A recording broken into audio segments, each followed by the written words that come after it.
Şanlar. Salam əziz millətim, gəmlidir rəvayətim.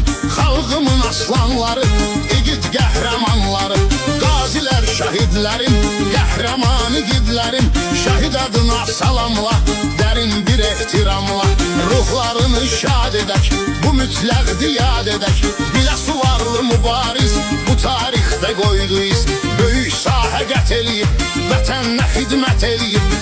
Əziz bilib vətənini, minalanmış sahəni tək başına qət etdi, qoydu izləri getdi. Canını alıb düşmənin, neçə əskər zabitin. Həmin gün sabahıyla, düşmanın silahıyla düşməni məhv eylədi.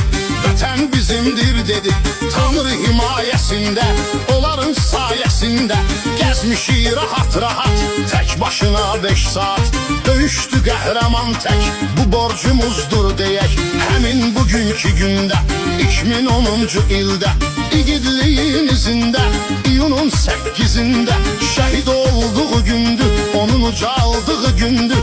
Məndə lirikli İslam yazmışam onçun kəlam.